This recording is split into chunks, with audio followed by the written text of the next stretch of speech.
যুক্তরাজ্যের national crime agency বাংলাদেশের ক্ষমতাচ্যুত প্রধানমন্ত্রী শেখ হাসিনার ঘনিষ্ঠ দুই ব্যক্তির মালিকানাধীন প্রায় ৯০ মিলিয়ন পাউন্ড, যা প্রায় ১,৪৭৯ কোটি টাকা মূল্যের বিলাসবহুল সম্পদ জব্দ করেছে।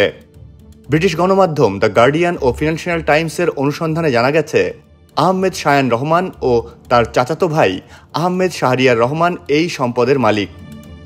তারা সাবেক প্রধানমন্ত্রী শেখ হাসিনার বেসরকারি শিল্প ও বিনিয়োগ বিষয়ক উপদেষ্টা সালমান এফ রহমানের ছেলে এবং ভাতিজা। জব্দকৃত সম্পদগুলোর মধ্যে রয়েছে লন্ডনের অভিজাত গ্রোসভেনর স্কোয়ার ও গ্রেশাম গার্ডেন্স এলাকায় অ্যাপার্টমেন্ট। অভিযোগ রয়েছে এসব সম্পদ ব্রিটিশ ভার্জিন আইল্যান্ড, আইল অব ম্যান ও জার্সিতে নিবন্ধিত অফশোর কোম্পানির মাধ্যমে কেনা হয়েছে।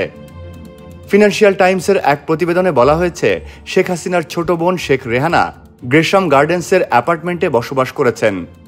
তিনি যুক্তরাজ্যের সাবেক সিটি মিনিস্টার ও বর্তমান পার্লামেন্ট সদস্য টিউলিপ সিদ্দিকের মা।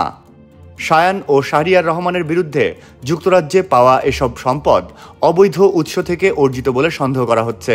এর আগে ট্রান্সপারেন্সি ইন্টারন্যাশনাল ও দ্য গার্ডিয়ানের যৌথ অনুসন্ধানে এই দুই ব্যক্তির নামে ৪০০ মিলিয়ন পাউন্ডের সম্পদের সন্ধান পাওয়া যায়। এনসিএ নিশ্চিত করেছে, তারা সিভিল তদন্তের আওতায় ৯টি সম্পদ জব্দ করেছে, তবে এখনও কাউকে ফৌজদারি মামলায় অভিযুক্ত করা হয়নি।